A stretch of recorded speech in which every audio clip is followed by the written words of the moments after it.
I've said before that one of the biggest misunderstandings about spiritual growth is that you must, quote, destroy the ego. I must get rid of that. I see all these ways that I've identified myself in the past, right down to the bare basics of being a human. And I must make sure that there is no sense of ego ever, ever, ever, ever again. It's funny that only people at a relatively low level that have just started reading these kind of books,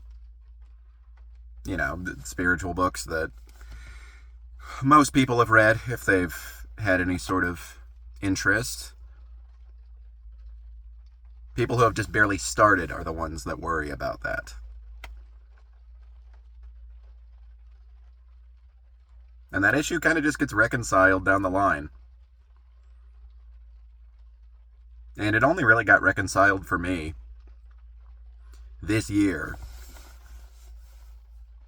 wherein I had some profound realizations of self last year, and even in the midst of those realizations, I still had some low-level expectations of so there's just not going to be an ego anymore, right? I'm going to be a completely detached consciousness, and there isn't going to be any human experience anymore.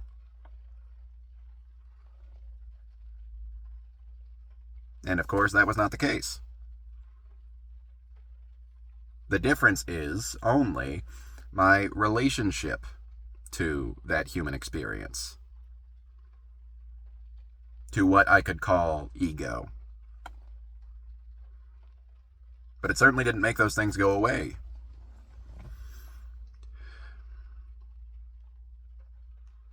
There was a question of whether or not I should really work on, self-esteem, self-image kind of things through various practices that I do, such as playing some recorded affirmations for myself every day. I went through a period of dissonance, and I think it was worth me asking, but I was like, man, should I even be playing these things? Playing these games of reassuring myself that I am confident or I am loving. Any of these things that even seem high value attributes to have.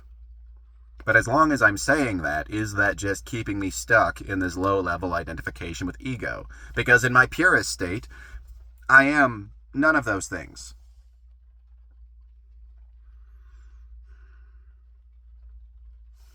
But then I heard, I don't remember who it was, but I heard a personal development teacher just simply say the words, ego development. And that just reconciled everything for me. Ego development. There's a relative ego here. And so, might as well do the best that you can to make it a good one. Make it one that's in line with things that it values. While also acknowledging that that cannot be you purely defined. But hey, you're going to be conscious. Even if you are this detached consciousness, you're going to be conscious of this ego. So you might as well enjoy being around it.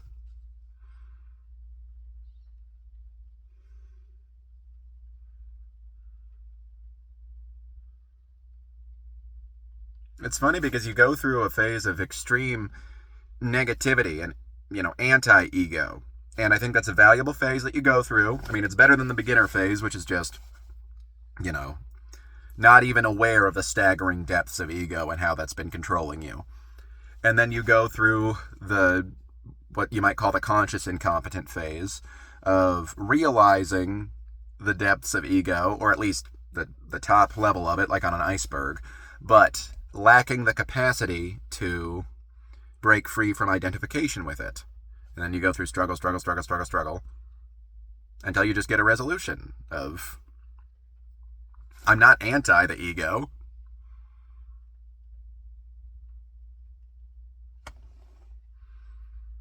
I just am.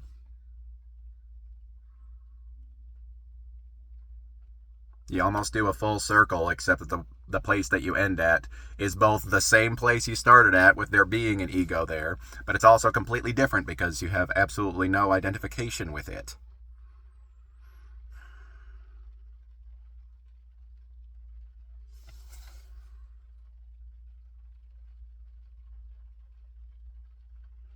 And you start to realize that concepts like ego and enlightenment and all these things, they are just concepts. They are just words. Useful words that you need to help get you started, that you need throughout, and you often need to change your phrasing of various spiritual insights to match what's going to be most helpful for you.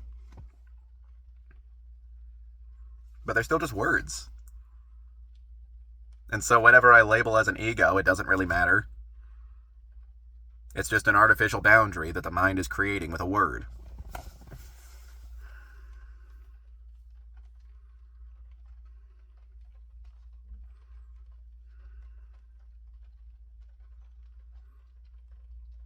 Yeah, I want Joe to be as developed as he can be. Because I gotta sit here and watch him all this time, so I gotta see his trials and tribulations, and I would like it to be ultimately a good story that he's a part of.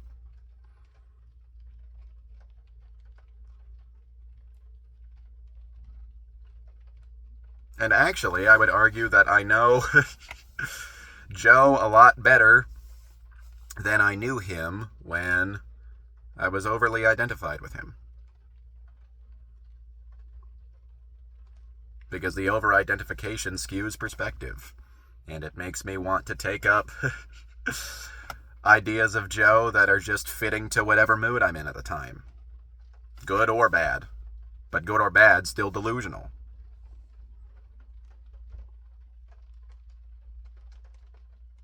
And I'm having a good time year after year getting to know him better and making insights about general trends that he's always had. I mean, that's the thing. The ego still has a personality, and it still has natural tendencies that it falls to.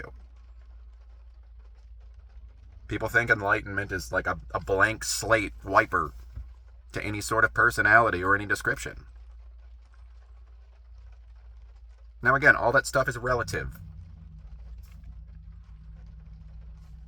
But there's still natural observations that we can make about the way any individual acts.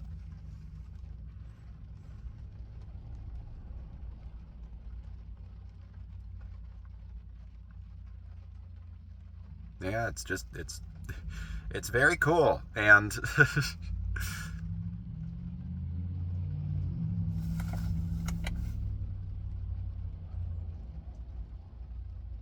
yeah, it's just there is an ego.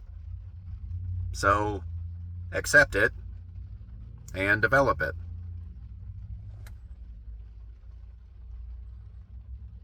And trust natural impulses a lot more.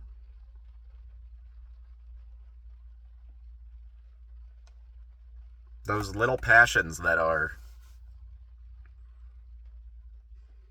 preceding any idea that you have about who you are and what you need to do in order to be you. Reconnect with what you just authentically feel compelled to do. You become a lot more authentic through the process of losing identification with the ego. Because you're not being the ego to serve any purpose or serve any image. You're just being.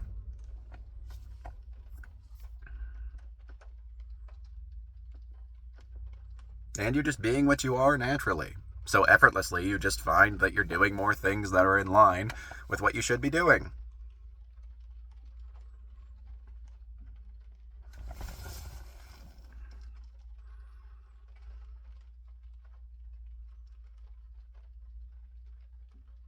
And it's like I could sit here and argue with somebody until the end of the day about how ego identified with with Joe I am. But at the end of the day, it's fun to just throw your hands up in the air and just say, yeah, sure, there's an ego. That's it. There's no battle. There's no battle whatsoever. But in order to get to the place where there is no battle anymore, I had to go through a whole bunch of internal battle.